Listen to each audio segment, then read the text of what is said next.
നമസ്കാരം. എല്ലാവർക്കും ഈശ്വരാനുഗ്രഹം കിട്ടട്ടെ എന്ന് പ്രാർത്ഥിച്ചുകൊണ്ട് എല്ലാവരെയും ഞാൻ ഈ വീഡിയോയിലേക്ക് സ്വാഗതം ചെയ്യുന്നു. ഞാൻ ഈ വീഡിയോയിൽ പറയുന്ന വിഷയം ഉത്രട്ടാതി നക്ഷത്രക്കാരുടെ മുൻജന്മ കാര്യങ്ങളാണ് ഞാൻ ഈ വീഡിയോയിൽ പറയുന്നത്. ഉത്രട്ടാതി നക്ഷത്രക്കാരുടെ ഇവർ കഴിഞ്ഞ ജന്മത്തിൽ ആരായിരുന്നു എന്ന് പറയാം. കഴിഞ്ഞ ജന്മത്തിൽ ഉത്രട്ടാതി നക്ഷത്രക്കാർ ആരായിരുന്നു എന്നും ഇവരുടെ പൂർവ്വജന്മ രഹസ്യം എന്തായിരുന്നു എന്ന് നമുക്ക് നോക്കാം. കഴിയുന്നതും ഈ വീഡിയോ വിശ്വാസികൾ മാത്രം കണ്ടാൽ മതി എന്നൊരു അഭ്യർത്ഥനയുണ്ട്. കാരണം അവിശ്വാസികൾ ഇത് കണ്ടാൽ ഞാൻ അന്ധവിശ്വാസം പ്രചരിപ്പിക്കാൻ വേണ്ടി പറയുന്ന ഒരു കാര്യമായിട്ട് കാണും. ഇതൊരു അന്ധവിശ്വാസം പ്രചരിപ്പിക്കാൻ വേണ്ടി പറയുന്ന കാര്യമല്ല. കാരണം നൂറ്റാണ്ടുകൾക്ക് മുമ്പ് തന്നെ ജ്യോതിഷ ആചാര്യന്മാർ ജ്യോതിഷ ഗ്രന്ഥങ്ങളിൽ എഴുതി വച്ചിട്ടുള്ള ഒരു കാര്യമാണ് പൂർവ്വജന്മകാര്യം. അതിന്റെ ഒരംശം മാത്രമേ ഞാനിപ്പോൾ ഇവിടെ പറയുന്നുള്ളൂ. അപ്പൊ അതുകൊണ്ട് ഞാൻ പറയുന്നതല്ല, ജ്യോതിഷ ഗ്രന്ഥങ്ങളിൽ നിന്നുള്ള ഉദ്ധരണിയാണ് ഞാനിവിടെ പറയുന്നത്. ഭാരതീയ ജ്യോതിഷം ഒരാളുടെ പൂർവ്വജന്മത്തെ പറ്റി പറയുന്നുണ്ട്. 19-ാം നൂറ്റാണ്ടിലെ ഗ്രന്ഥങ്ങളിലും പാരമ്പര്യ ജ്യോതിഷ ചിന്തകളിലും പൂർവ്വജന്മ കാര്യങ്ങൾ പറയുന്നുണ്ട്.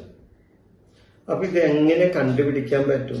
നമ്മൾ വീഡിയോയിലേക്ക് വരുന്നതിന് മുമ്പ് വെറുതെ എന്തെങ്കിലും ഞാൻ ഉത്രട്ടാതി നക്ഷത്രക്കാർ പൂർവ്വജന്മത്തിൽ അവരിന്നതായിരുന്നു എന്ന് വെറുതെ പറഞ്ഞിട്ട് കാര്യമില്ലല്ലോ. അത് എങ്ങനെയാണ് കണ്ടുപിടിക്കുന്നതെന്നും കൂടി പറയണ്ടേ. അപ്പൊ അങ്ങനെ കണ്ടുപിടിക്കാൻ ഇവര് എന്താ ചെയ്യേണ്ടത്? ഇവരുടെ 5-ാം ഭാവവും 9-ാം ഭാവവും 12-ാം ഭാവം കൊണ്ടും ചിന്തിക്കണം. അതായത് ഞാൻ ഇന്ന് ഇവിടെ പറയുന്നത് ഒരു ഉത്രട്ടാതി നക്ഷത്രക്കാരുടെ പൂർവ്വജന്മ കാര്യങ്ങളുടെ ഒരു സാമാന്യ ഫലമായി മാത്രം ഇതിനെ കണ്ടാൽ മതി. കാരണം ഇതൊരു വ്യക്തിയെ സംബന്ധിച്ച് വ്യത്യസ്തമായിരിക്കും. കാരണം അവർ ഓരോരുത്തരും ഓരോ ഉത്രട്ടാതി നക്ഷത്രക്കാരും വ്യത്യസ്തമായ സമയങ്ങളിൽ ലഗ്നങ്ങളിൽ ജനിച്ചവരാണ്. അപ്പൊ ആ ലഗ്നം കൊണ്ട് 5-ാം ഭാവവും 9-ാം ഭാവവും 12-ാം ഭാവവും ഒക്കെ മാറി മാറി വരും. അങ്ങനെ ചിന്തിക്കുമ്പോൾ പലർക്കും പല അനുഭവങ്ങളും ഉണ്ടാവും. അപ്പൊ പൊതുവെ ഉത്രട്ടാതി നക്ഷത്രക്കാർ മുൻജന്മത്തിൽ ഇങ്ങനെയായിരുന്നു എന്ന ഒരു സാമാന്യ രൂപമാണ് ഇപ്പോൾ ഈ വീഡിയോയിൽ നമുക്ക് പറയാൻ പറ്റുകയുള്ളൂ. അപ്പൊ ഇത് പൂർണ്ണമാകണമെന്നുണ്ടെങ്കിൽ ഞാൻ പറഞ്ഞില്ല, നിങ്ങളുടെ ജാതകവും ഗ്രഹനിലയൊക്കെ ഒന്ന് പരിശോധിക്കണം. ഒരു വ്യക്തിയുടെ ജാതകത്തിലെ ഗ്രഹനിലയിൽ പ്രത്യേകിച്ച് വേഴത്തിന്റെയും കേതുവിന്റെയൊക്കെ സ്ഥാനം കൂടി നോക്കിയാലേ ഇത് കൂടുതൽ ഫലപ്രദമായി പറയാൻ പറ്റുകയുള്ളൂ. ഈ വീഡിയോ നിങ്ങളൊന്ന് മുഴുവനായിട്ട് കാണാനും ശ്രമിക്കാം.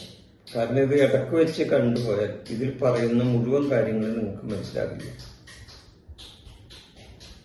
ഇതുകൂടാതെ എന്റെ ഈ ചാനൽ നിങ്ങൾ സബ്സ്ക്രൈബ് ചെയ്യാത്തവരാണെങ്കിൽ ഒന്ന് സബ്സ്ക്രൈബ് ചെയ്യാനും ഒന്ന് ഷെയർ ചെയ്യാനും തയ്യാറാവണമെന്ന് ആവശ്യപ്പെടുകയാണ്. അപ്പം നമുക്ക് കാര്യത്തിലോട്ട് കടക്കാം. ഉത്രട്ടാതി നക്ഷത്രക്കാരുടെ മുൻജന്മ കാര്യം എന്താണെന്ന് നോക്കാം. ഉത്രട്ടാതി നക്ഷത്രത്തിന്റെ ദേവത ശിവന്റെ രുദ്രഭാവമാണ്. അത് ശിവന്റെ ഒരു ഭാവമാണ്. അത് രുദ്രാണ് ഇവരുടെ ദേവത. അധിപനാരാണ്? ശനി ഭഗവാനുമാണ്.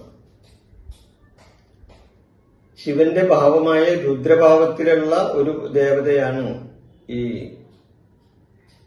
ഉത്രട്ടാതി നക്ഷത്രക്കാരുടെ ദേവത. അധിപൻ ശനിയുമാണ്. മീനൻ രാശിയിൽ വരുന്ന ഈ നക്ഷത്രക്കാർക്ക് അന്യരെ സഹായിക്കാനുള്ള കഴിവ് ഇവർക്ക് നല്ല പോലെയുണ്ട്. അന്യരെ സഹായിക്കണം എന്നുള്ള ഒരു കഴിവുള്ളവരാണ് ഇവർ. ഇവർ വളരെ ക്ഷമാശീലരുമാണ്. മുൻജന്മത്തിൽ ഇവർ അറിവിന്റെ നിറകുടമായിരുന്നു എന്ന് വേണമെങ്കിൽ പറയാം. ഉത്രട്ടാതി നക്ഷത്രക്കാരുടെ 5-ാം ഭാവം കൊണ്ട് ചിന്തിച്ചാൽ അത് ചന്ദ്രന്റെ രാശിയായ കർക്കിടകൻ രാശിയാണ്. അതുകൊണ്ട് ചിന്തിച്ചാൽ ഇവർ കഴിഞ്ഞ ജന്മത്തിൽ മാതൃതുല്യമായ സ്നേഹം മറ്റുള്ളവർക്ക് നൽകിയിരുന്നവരായിരുന്നു. അതായത് ഒരു അമ്മയുടെ സ്നേഹം എങ്ങനെയാണോ മക്കൾക്ക് കിട്ടുന്നത്, അതുപോലെ ഇവർ ഓരോരുത്തരെയും മാതൃതുല്യമായി സ്നേഹിച്ചിരുന്നവരായിരുന്നു എന്ന് വേണമെങ്കിൽ പറയാം. കുടുംബത്തെയും ഗുരുക്കന്മാരെയും ദൈവതുല്യം സ്നേഹിച്ചിരുന്നവരുമായിരുന്നവർ. ഇവരുടെ 5-ാം ഭാവം കൊണ്ട് ചിന്തിച്ചാൽ, 9-ാം ഭാവം കൊണ്ട് ചിന്തിച്ചാൽ അത് വൃശ്ചികൻ രാശിയാണ്. ആയുർവേദ ചികിത്സാ രീതികളിൽ അറിവുള്ളവരായിരുന്നു എന്ന് വേണമെങ്കിൽ നമുക്ക് ഇവരുടെ 9-ാം ഭാവം കൊണ്ട് ചിന്തിച്ചാൽ കാണാൻ സാധിക്കുന്നതാണ്. ആയുർവേദ ചികിത്സയിലും ആയുർവേദ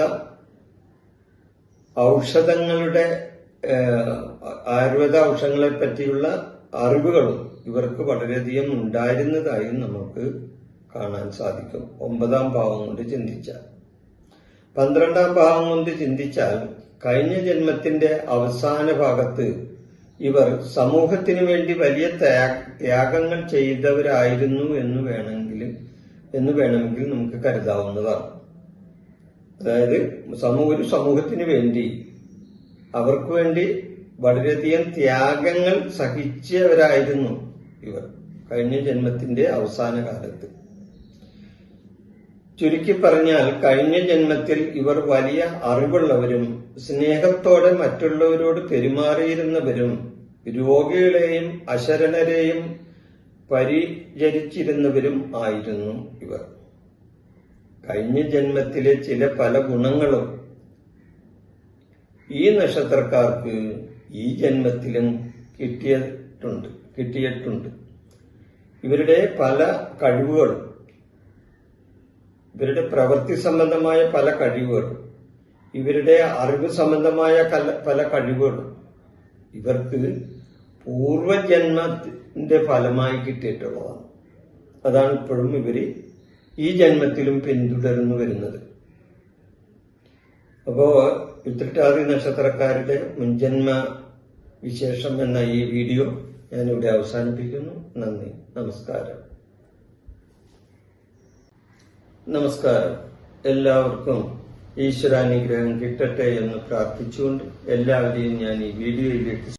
എന്റെ ഈ ജ്യോതിഷ പ്രോഗ്രാം നിങ്ങൾക്ക് ഇഷ്ടപ്പെട്ടാൽ ഇത് സബ്സ്ക്രൈബ് ചെയ്യാനും ലൈക്ക് ചെയ്യാനും ബെൽ ബട്ടൺ അമർത്താനും മറക്കരുത്.